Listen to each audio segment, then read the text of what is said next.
Welcome to Politics Done Right. I am your host, Egberto Willies. This is a progressive program that will take the mystery out of politics. This is the program that will encourage you to make sure government becomes we the people. Whether you are liberal, progressive, conservative, or otherwise, you get to air your point of view. We are an independent media outlet that, unlike mainstream media beholden to corporations, we only owe allegiance to you. Remember, you can also send me a tweet at EGBERTOWILLIES. That is at Egberto Willies. Let us engage. It is Politics Done Right.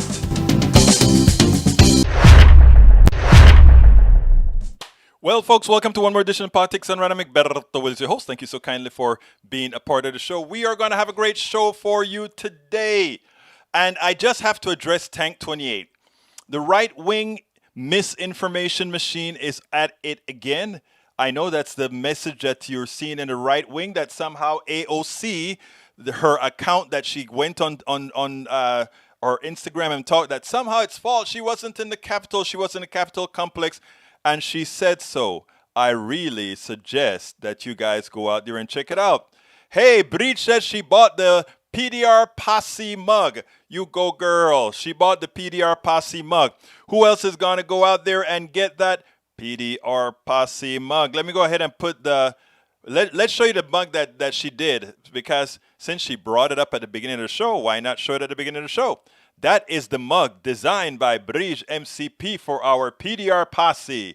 And how do you get to our PDR Posse? Click that join button, become a part of the PDR Posse, and then go ahead and get the product. Go ahead and get the cup. Support Politics Done Right. Okay, and that's a link to get the PDR Posse. Anyhow, we're going to have a great show for you today. What is the show going to be about today? Today we have a long, well, actually it's not long, but it's a good show. Check this out. Let me bring that screen up real quickly. There we go. Fake news expert. We have an interview with the fake news expert. Democrats better for the economy. You know, we talked about that. Well, I actually did a solid piece on that because we didn't cover it very well yesterday. Impeachment. Nancy Pelosi had something to say about impeachment. Yeah, I know it's hard to listen to her sometimes, but I want you to listen to the substance of what she had to say. And then I show you a piece on COVID irresponsibility. So without further ado, beforehand, let me go ahead and say hi to my brothers and my sisters. Michael Rodnin, welcome aboard. Antarctica is melting in a way our climate models never predicted. Scientists say in recent years, ice melt in the southern hemisphere has begun to speed up at an alarming rate, on track with our worst-case scenarios since 2012. Recent research reveals the rate of ice loss in Antarctica has tripled compared to the 2 decades before. Wow, scary. Actually, that is scary because that means our ocean rise is going to be a lot higher than we thought. Let me tell you about a lot of people don't understand ocean rise sometimes, right?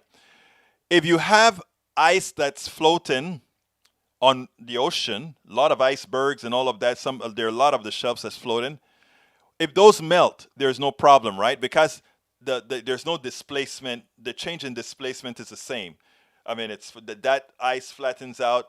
There's no change in displacement. The problem is ice that's sitting on land. If ice that's sitting on land melts, we get ocean rise. And that's what's dangerous, brothers and sisters. And that is why we have to take this climate change seriously. We may be getting close to the point of no return. We may already be there. We may have to start thinking about how do we save a Miami? How do we save a New York City? How do we save a Los Angeles? You know why? Because it may be on. And are we going to build dikes? Are we going to build dams to hold these things? I don't know, until we can then take some of the carbon out of the air to refreeze a whole lot of stuff. And then, I don't know. It's above my pay grade.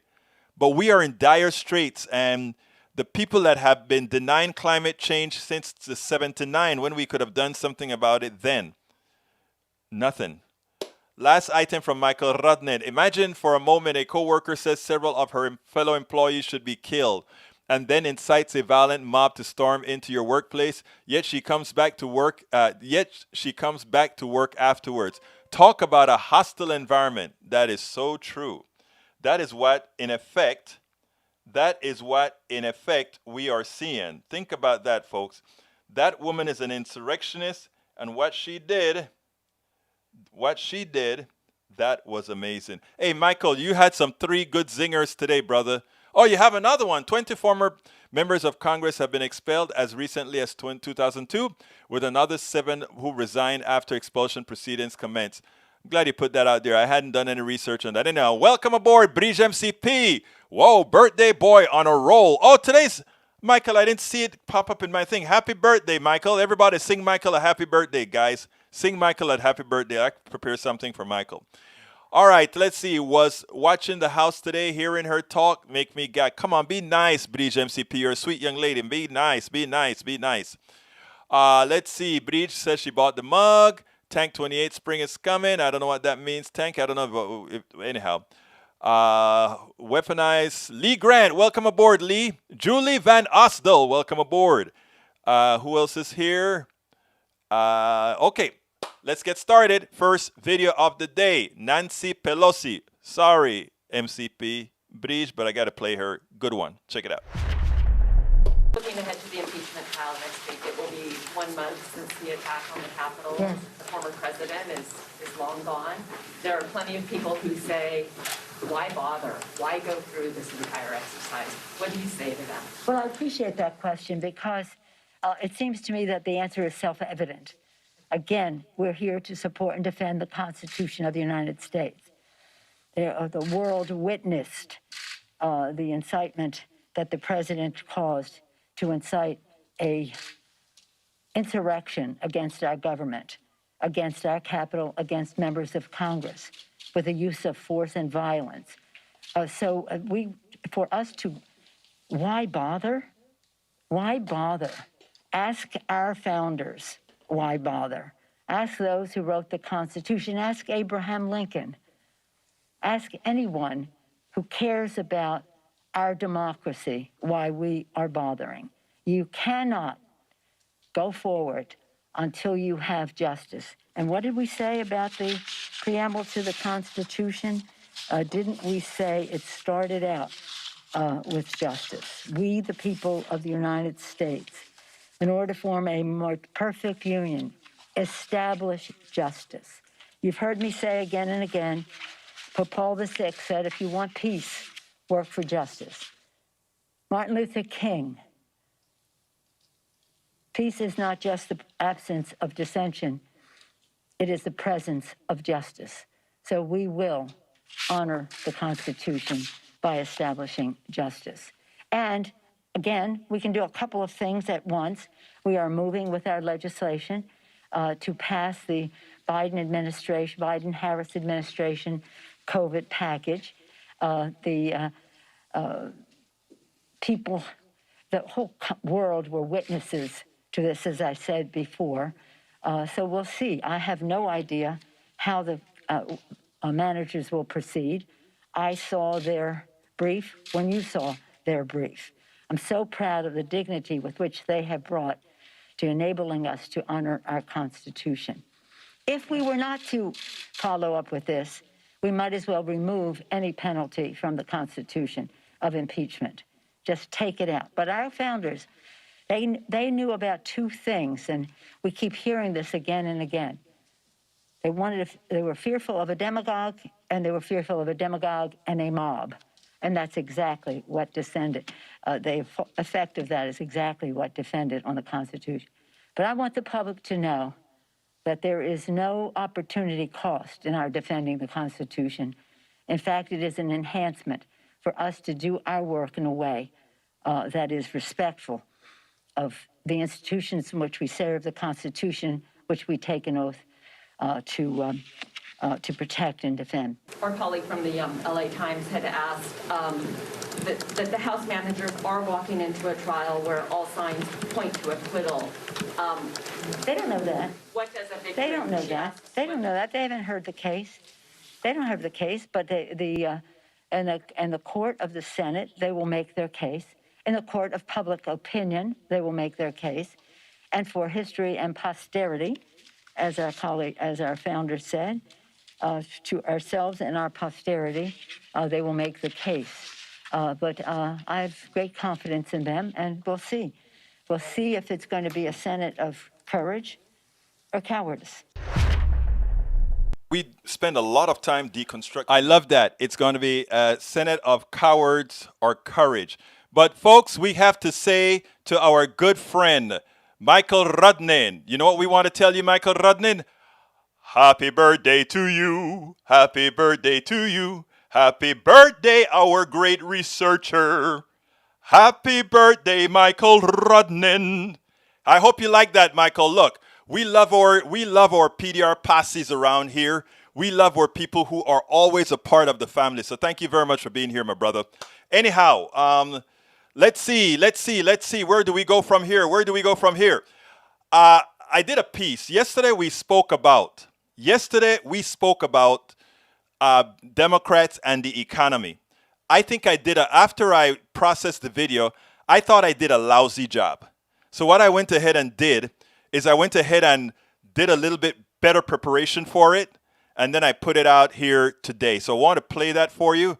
And forgive that I didn't quite have it sufficiently organized yesterday. I think it's much better today. So here we go with important information. We are in an economic crisis right now for many.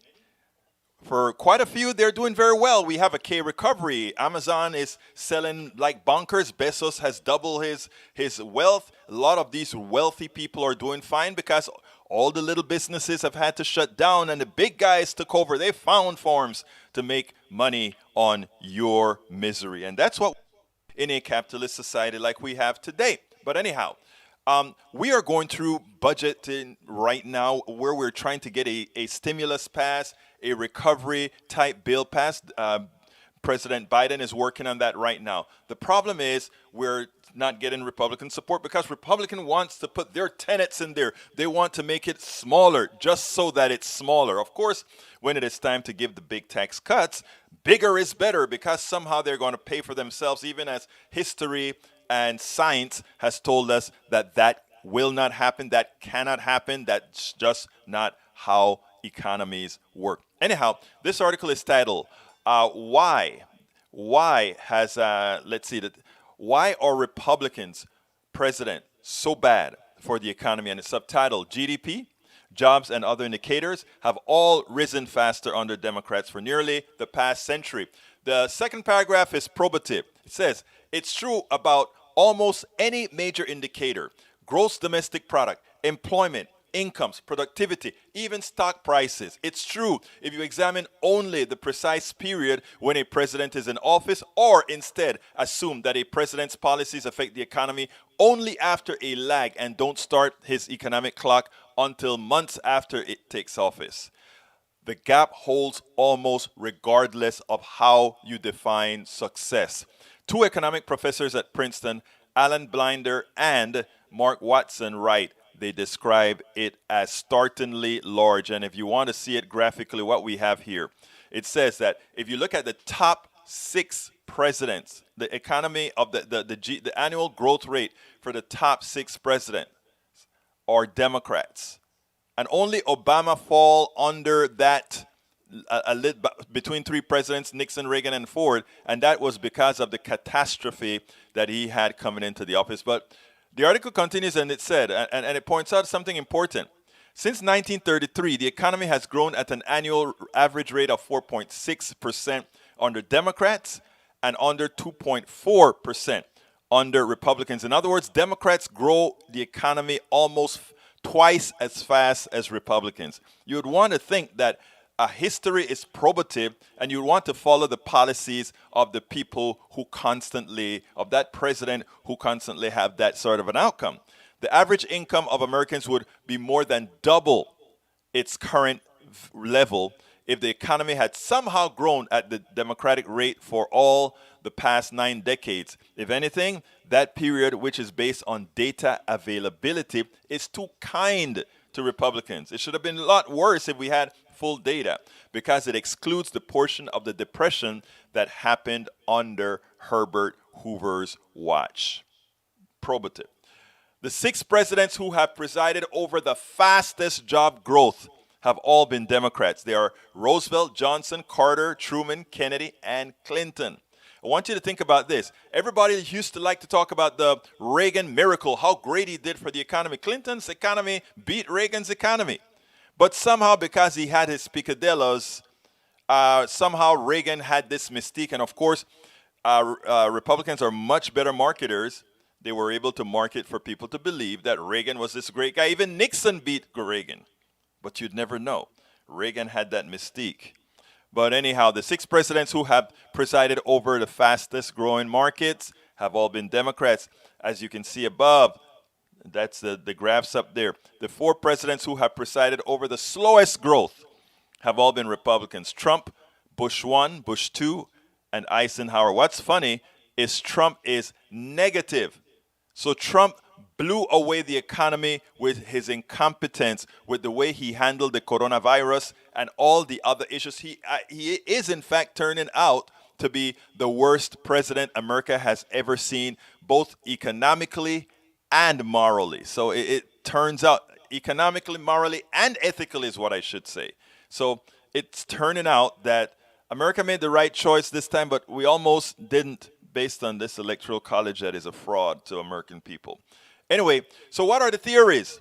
First, it is worth according to the article, it is worth rejecting a few unlikely possibilities. Congressional control is not the answer. The pattern holds regardless of which party is running Congress.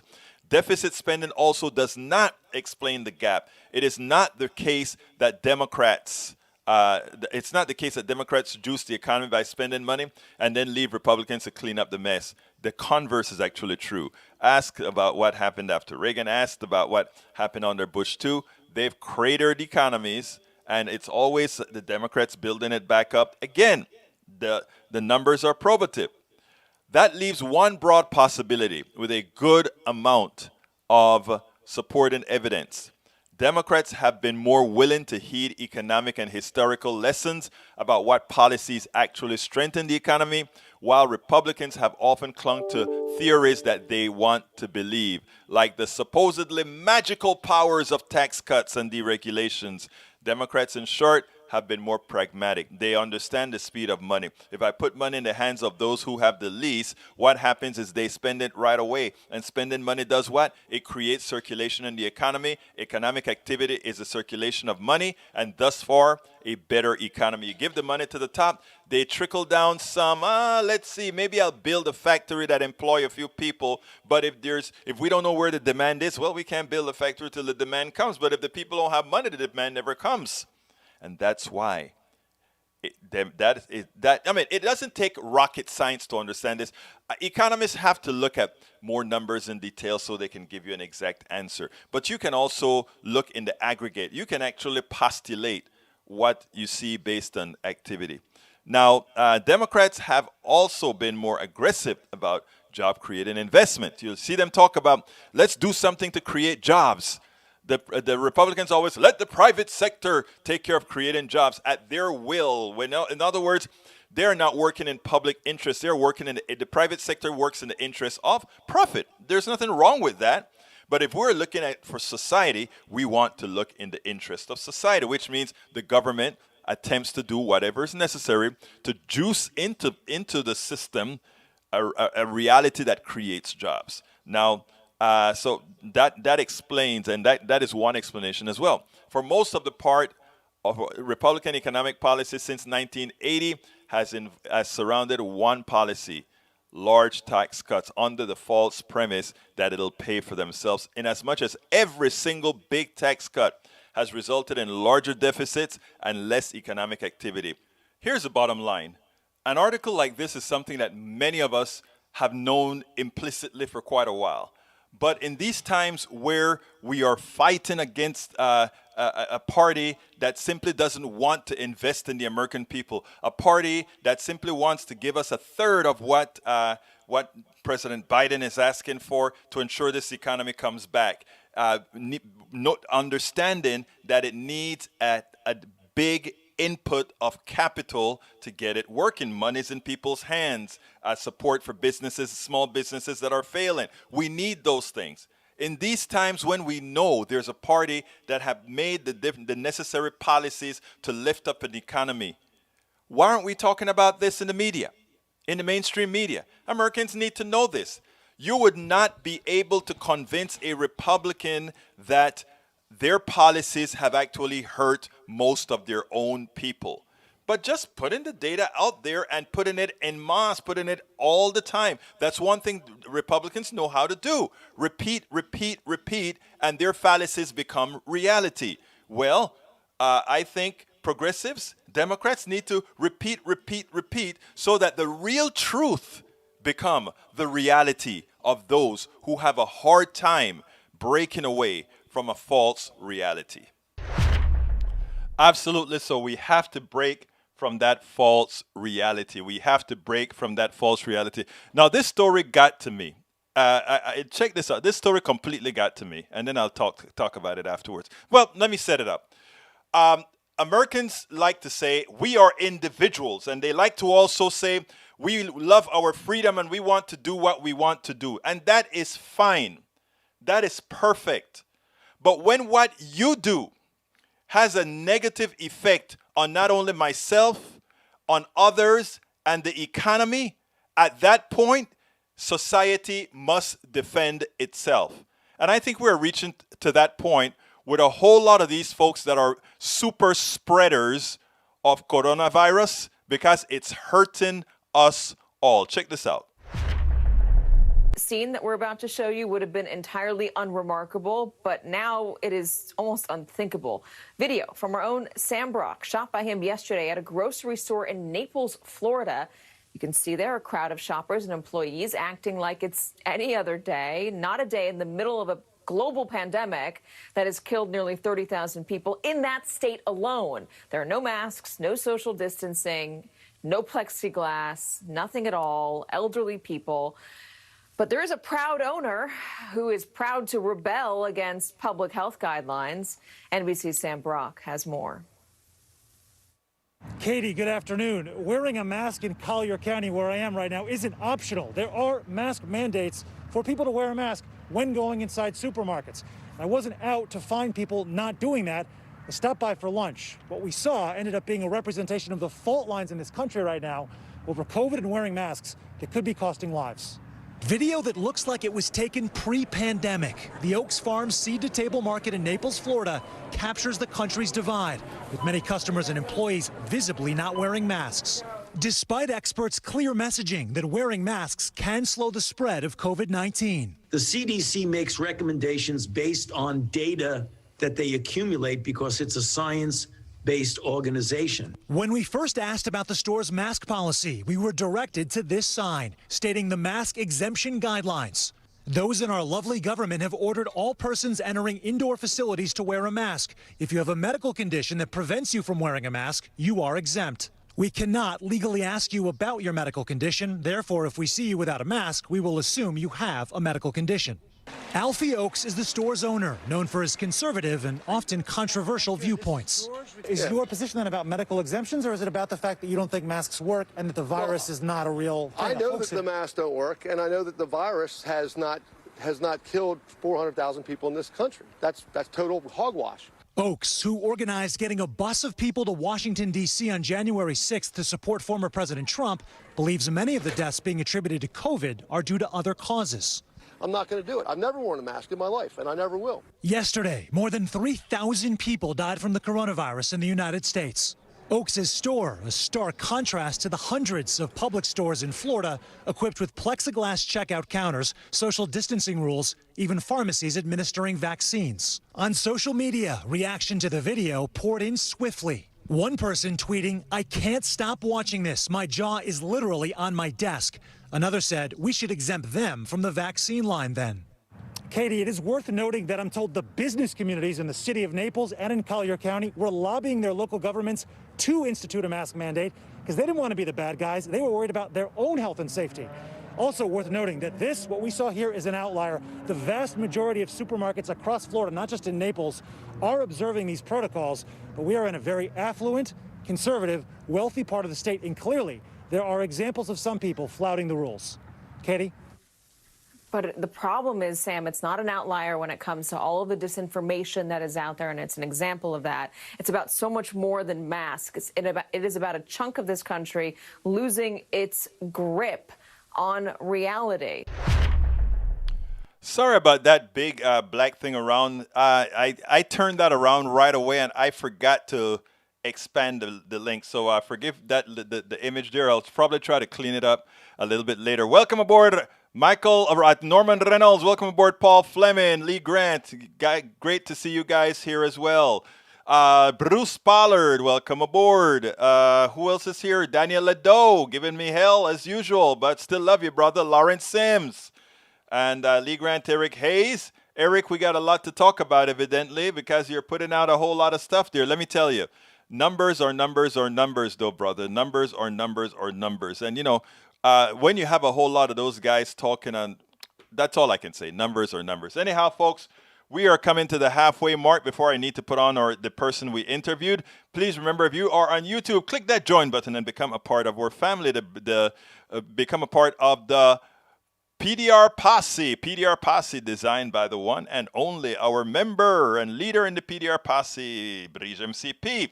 You can support us as well by getting the book that you see on the screen right now. It's worth it. How to talk to your right-wing relatives, friends, and neighbors. You can go ahead and get that at Amazon. You can get that at Amazon. By the way, all the blogs that are written, Eric has the numbers in them. Thank you very much, brother. And if you want to eliminate the middleman at the store, just go to politicsdoneright.com/store, politicsdoneright.com/store to get all our books. We have 3 or 4 books that are there ready to ship. We love your support via Patreon. Patreon, that's politicsdoneright.com/Patreon. Patreon is spelled Patreon, Patreon. Politicsdoneright.com/Patreon. And of course, all of us that do this kind of work, we love PayPal. So you can go ahead and provide us support via PayPal. Go to politicsdoneright.com/PayPal, politicsdoneright.com/PayPal. But we want you to get our cups or boots or hoodies or sweaters, all that good stuff that you can either purchase right there on YouTube or go to politicsdoneright.com/store. Anyhow, let's go ahead and get busy with our interview, and then we'll come back right after that. Welcome to one more edition of Politics Done Right. I'm Egberto Willis, your host. We are honored today to have Dr. David Dozier, who is the author of The California Killing Field, and he's an internationally recognized expert and speaker on mass communication, public relations, and communication management. He is also a professor emeritus in the School of Journalism and Media Studies at San Diego State University. Dozier is author or co-author of over 100 books, book chapters, articles, scholarly papers, and his works have been cited by other scholars over 4,000 times. Welcome aboard Politics Done Right, David Dozier. How are you doing today? Very good. And you, sir? I'm doing great. Today we have an important topic to discuss, and I think it is right up your alley. Specifically, has the growth of fake news infected our political process? To which you say? Yes, it has. Now, is it yet fatal? Is it quasi-fatal? Where are we in the realms of what this kind of fake news can do to a society, to a government, to a system? I think that we're kind of at a crossroads. I think that under the Trump administration, fake news and misinformation and disinformation ran rampant, and it was coming right out of the White House. And so it's understandable that many people would feel confused and misinformed. And I think that when you look at the insurrection at the Capitol building on January 6th and listen to what some of the people said, they were in a bubble. They had beliefs that were, from my point of view, detached from reality. But those views were reinforced by a lot of information that was being fed to them. by the former president, by right-wing media channels.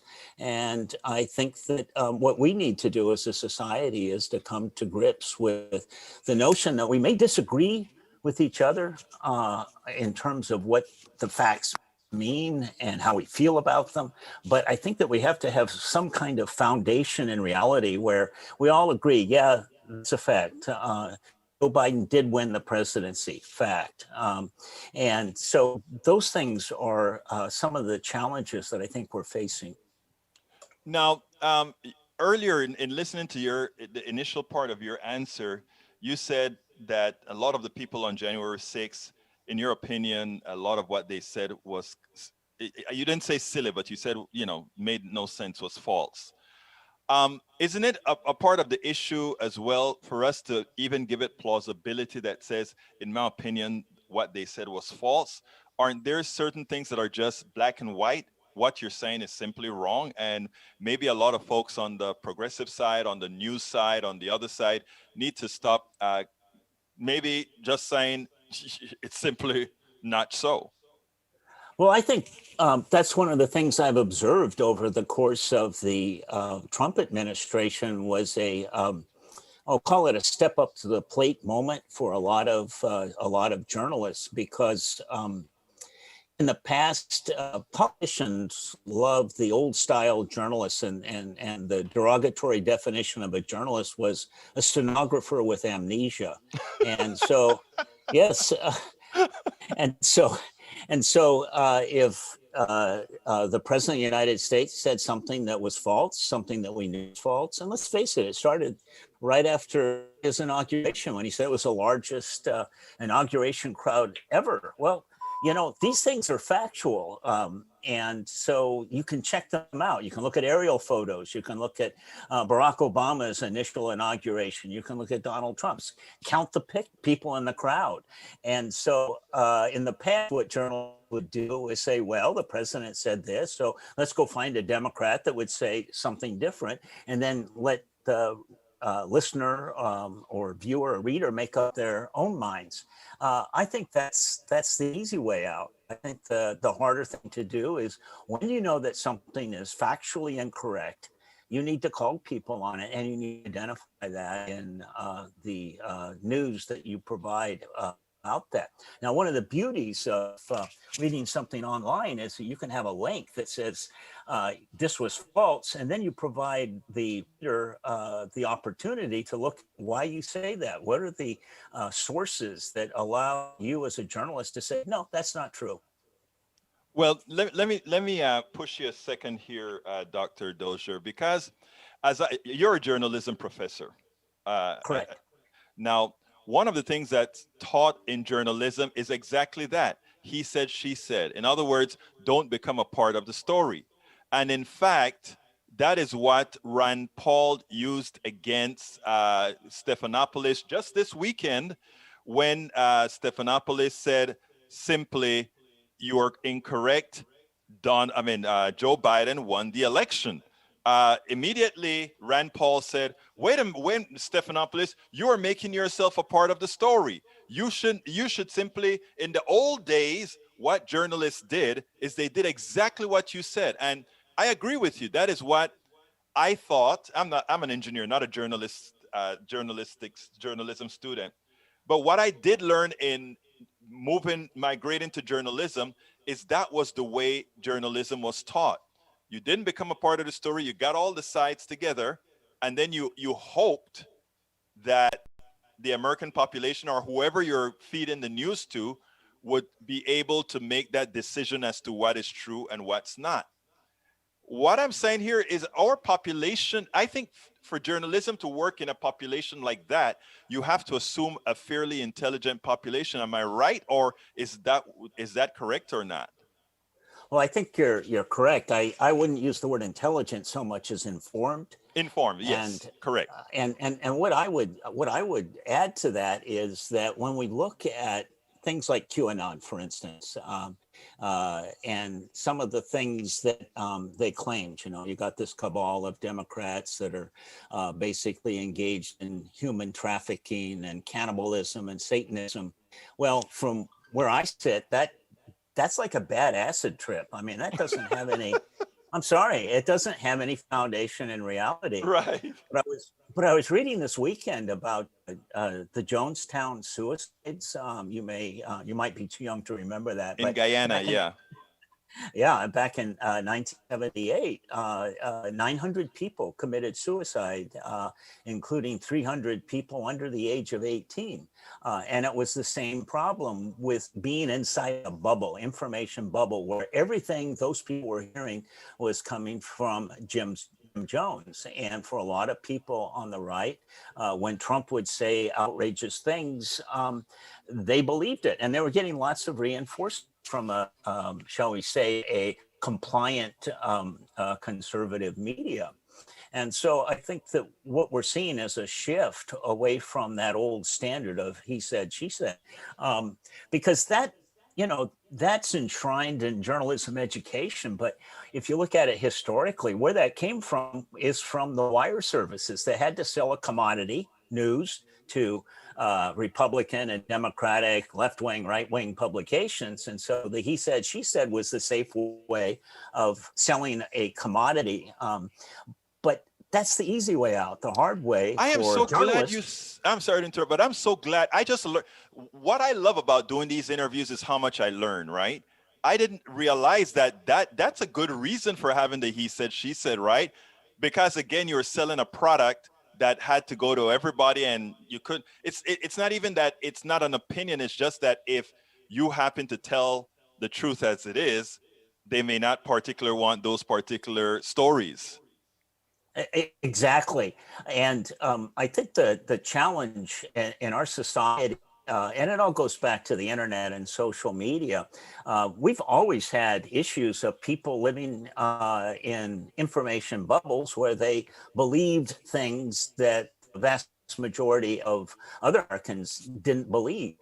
And so that's nothing unique. But what social media allows is for this to be accelerated and for this to be automated and for this to be sent at the speed of light all around the country, where everybody's got a platform, everybody can be a publisher, but there's not much accountability for it. And so what I think the solution to all of this is a thing that some of my colleagues here at San Diego State and other universities around the country are calling digital and social media literacy.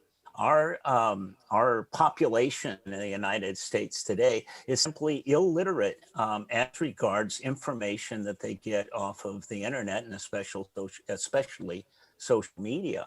And there's a skill set, toolbox that we can impart starting in kindergarten all the way through high school, and certainly a general ed course at the college or university level that would provide people with the tools that they need to be able to look at information that they receive and start asking questions about it.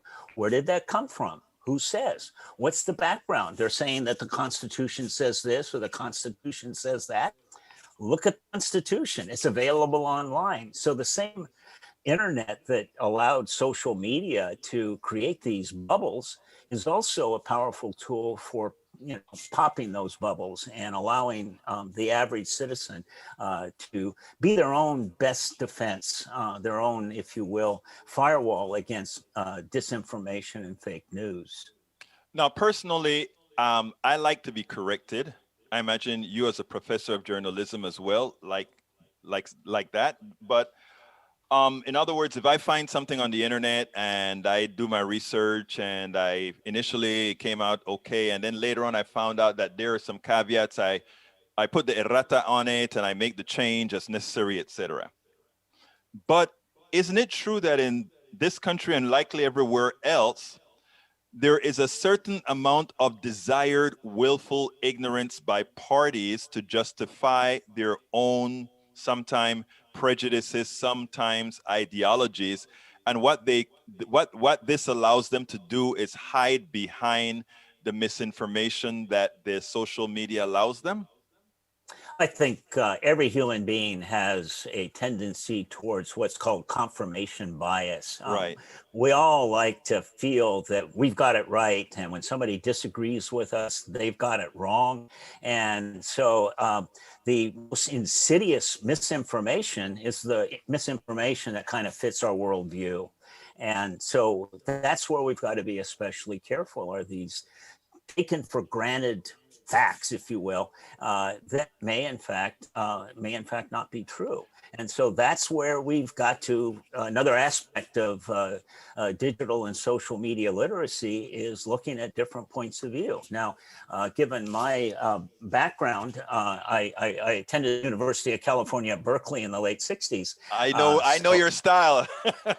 so I have a point of view that's in the streets of Berkeley sort of point of view. But I understand that a lot of people that I grew up with in a very rural part of California would disagree with me. So I have to expose myself to points of view that I'm not necessarily in agreement with. So I subscribe to the Wall Street Journal. I read the columns as far down into the column as I can get before I go, nah, can't read anymore. But I expose myself to points of view that I disagree with, and I think that's an obligation for all of us. I like to use the example of imagine that you're a citizen in North Korea, and so everything you get on the media is basically state controlled. And you can vote for the Communist Party or the Communist Party. So you really don't have a lot of obligations in terms of digital and social media literacy. But we live in a democracy. We've got all this power that we can exercise at the voting booth. And as a consequence, it's part of our responsibility as citizens in a democracy to become literate in the information that we're consuming, and especially the information that we already agree with. That's the challenge. But nobody said that being a citizen in a democracy was going to be easy. And I think that the last 4 years, and more specifically this month, has taught us a lesson in how really important it is for us to be informed in a rational way about what's going on in our country, what's going on in the world, and to have a civil dialogue with people with whom we disagree. That is what I really push. I'm a very progressive, but I try to entertain all sides. In fact, this program you'll find have a whole lot of conservatives, liberals, everything in between that listens to this program, watches this program. But I want to go back to the same subject again, because I think it's a bit deeper in that everything that you said I agree with. We have to teach digital literacy from kindergarten up so people can understand that everything that they click on isn't true. I agree with that. But I think when we talk about confirmation bias with people trying to find information that matches their ideology, I think there's yet another level, and that is people find digital data to match their ideology when they are sure that when they're disproved, they still maintain the same, and still continue to use that digital data as their backups, in as much as they may be proven false. There is another tier, I think, that, and I don't know how we handle that. I don't know how we handle that. And that's where I talk about willful ignorance. Right. From confirmation bias to willful ignorance. How do we handle that? Yeah, I don't think that we're going to, make everybody, shall we say, sophisticated, literate folks on the internet. And there will always be folks that have a strongly held point of view and don't want to change. My brother-in-law used to live here in California, moved to South Carolina because he just couldn't stand living in a blue state anymore. Though South Carolina is going purple anyway. It's going blue too, yeah. But I think that my brother-in-law would be an example of somebody that had a strong point of view that just wasn't willing to listen to other points of view. But I found him useful to talk to because during the Trump years, he was very much a pro-Trump person. And so I'd start the conversation with, well, why do you think that's true? And you try to find areas where you agree. One of my students was an officer, may still be in the Marine Corps, and he was in my office talking about, this is back in 2016, it was talking about voting for President Trump. And but he was from a rural part of Georgia, I believe, and I grew up in a rural area. And so we started talking about rural poverty and how rural poverty is different than urban poverty, and how solutions to those problems have to take in to consideration those very special characteristics. Sure. Well, we strongly disagreed on who ought to be the next president of the United States, but we could find areas where we agreed. And I think that a lot of times when you're dealing with, if you will, willful ignorance, you try to find an area where you have some common ground and you try to expand from there. And I think the key thing isn't so much that you're necessarily going to convert somebody to a more enlightened point of view, but you're going to have a dialogue. And when they start thinking about those people, they'll go, well, but there's this guy I was talking to, and he's a liberal, but he was one of my teachers, and yada yada. And that's my stance. I was talking to this guy. He voted for Donald Trump, career military guy.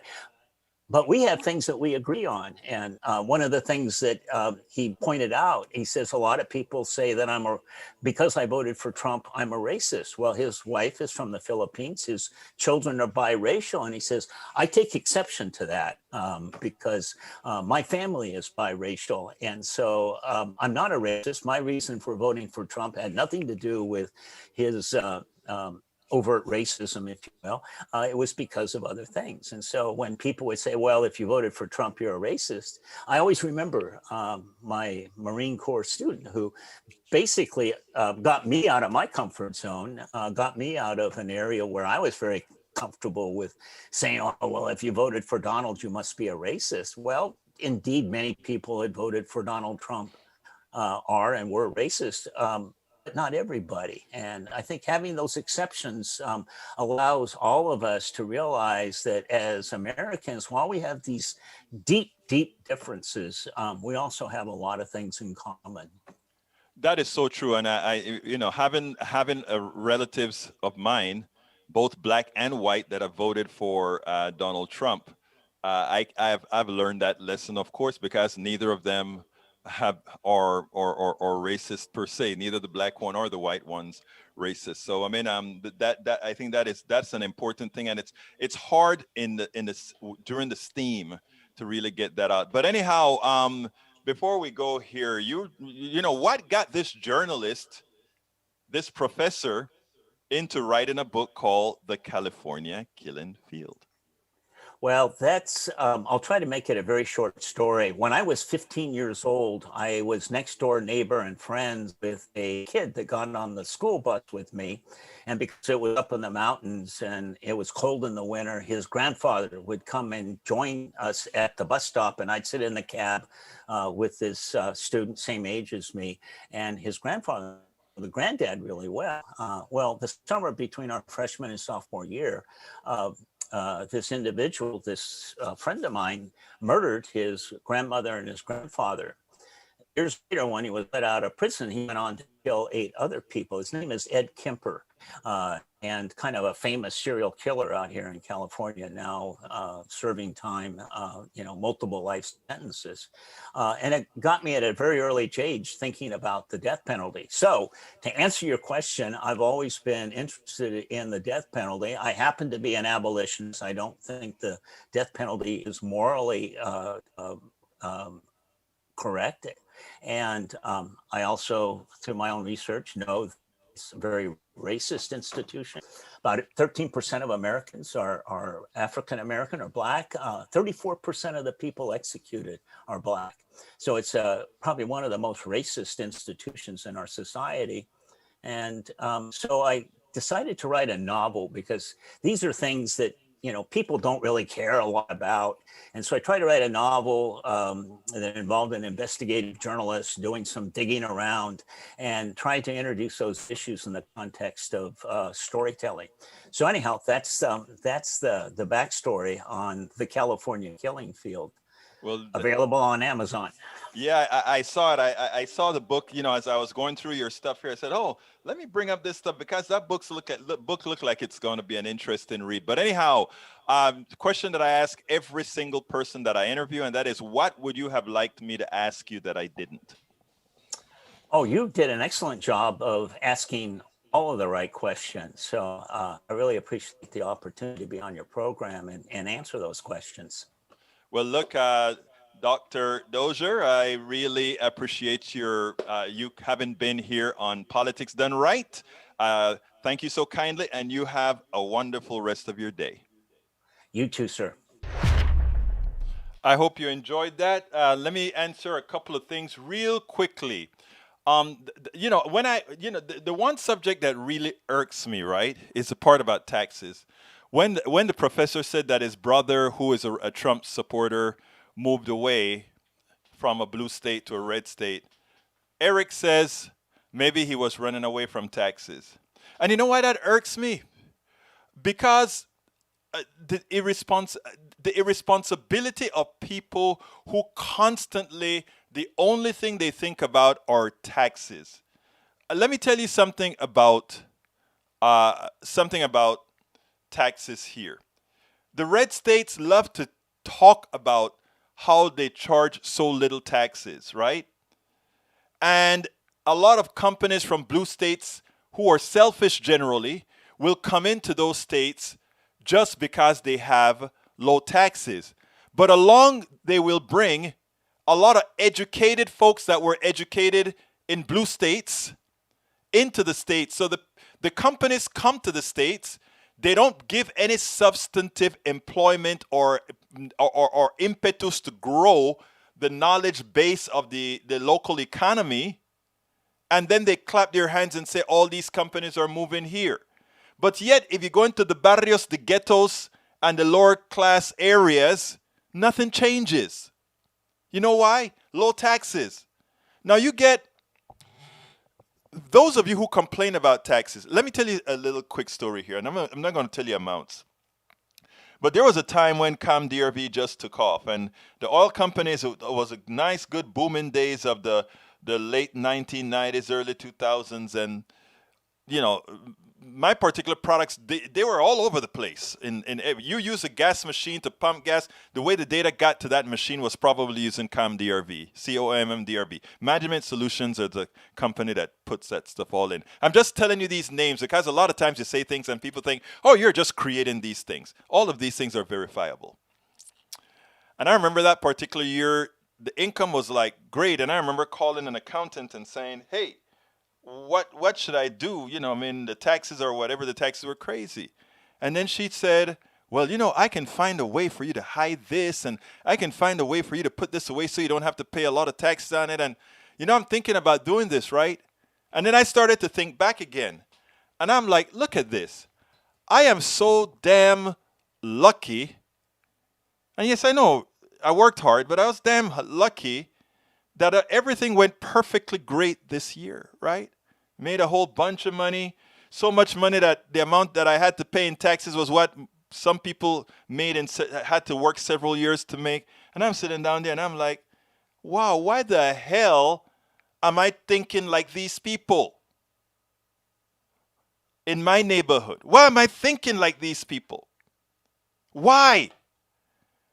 If this country has been so damn good to me that I could have made that windfall, why the hell it's not like I am worth the windfall. Why the hell don't I want to give back to what gave me the wherewithal to do it? To all those people that are pumping the gas, to all those people that are working hard that made that company possible to make the purchase from me. We have learned a psychology in this country of selfishness that I just don't get it. And a worth that really is undeserved. Did I deserve all that money? Hell no. I know I worked hard, and I know it is through my product that produced it. But it was through the people who decided that they liked the gas that the company purchased. My God, people. I'm not talking to all my good folks here. But I want you to see this, guys. I want you to see this, guys. It is, we have to change our mindset. We really have to change our mindset. Because we are not all that. None of us on an individual basis is all that. And when we get that codified within ourselves, we will stop having the problems that we have in Congress. Because remember, a lot of times we look at what Congress does. But too often, Congress is a reflection of us. And if we're selfish, Congress tries to be selfish. I really, really want you to think about that. I really want you to think about that. Anyhow, welcome, Bridge MCP, Tank 28. And by the way, well, I'm not going to answer you, Tank, but I'm very happy with the folks that I have. Quite a bit more than that, but I'm very happy with them. Bridge MCP, Bruce Pollard, welcome aboard. Eric Hayes, welcome aboard. Julie Henderson, thank you for being here. Michael Rudnin, of course. Norman Reynolds, my brother, thank you for being here. Going in. Forgive me if I missed you because I'm scrolling real fast. Lee Grant, I forgot to name you, Lee Grant. How you doing, brother? Let's see who else. Daniel Ledo, hermano mío, my brother. Let's see who else is here. Para ver. I think I got Bridge MC. Of course, Bridge was the first person here. Bridge and the others. Okay, AVQ. All right, I got to get out of here early because I have a big interview with another guy. I'm going to either bring that one to you guys tomorrow or Monday, and I have to go set up for that, and I have to go read a couple of his excerpts before I get that done. Bruce Pollard, Lawrence Sims, welcome aboard. Let's see what else is here. Anyhow, folks, if you have anything special to let me know, just go ahead and drop me a line, info@politicsdoneright.com, info@politicsdoneright.com. Those of you that are listening to us on YouTube Live, please go ahead and click that join button, become a part of our YouTube posse, or rather, PDR posse. What am I saying? Bridge is going to knock my head off. PDR posse, please join our PDR posse. If you're not on YouTube right now, you can still join our PDR posse. You don't have to hit the join button. You can just go ahead and hit the politicsdoneright.com/YouTube. politicsdoneright.com/YouTube. You can support us via Patreon. That is politicsdoneright.com/Patreon. politicsdoneright.com/Patreon. I just put that in as well. And we also take PayPal. politicsdoneright.com/PayPal. And, of course, you can get our book at Amazon. And I'm putting the link for the book at Amazon in the screen right now. And if you want to eliminate the middleman, just go to our store, which is politicsdoneright.com/store. Look, thank you so kindly, guys, for being here. I know there are many other places that you can be. The fact that you're being here with me, I am honored. Remember that we play this again tonight. And we also have it on podcast, whether it be Apple, Google, Stitcher, TuneIn, where else? TuneIn, Spotify. You can find us on all those platforms. So please feel free to listen. Please feel free to share. This is how the new media gets done. My name is Egberto Willies. You know how I end this baby. I am what? Out!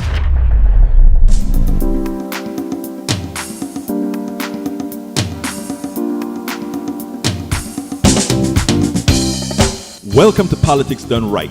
I am your host, Egberto Willies. This is a progressive program that will take the mystery out of politics. This is the program that will encourage you to make sure government becomes we the people. Whether you are liberal, progressive, conservative, or otherwise, you get to air your point of view. We are an independent media outlet that, unlike mainstream media beholden to corporations, we only owe allegiance to you. Remember, you can also send me a tweet at EGBERTOWILLIES. That is at Egberto Willies. Let us engage. It is politics done right.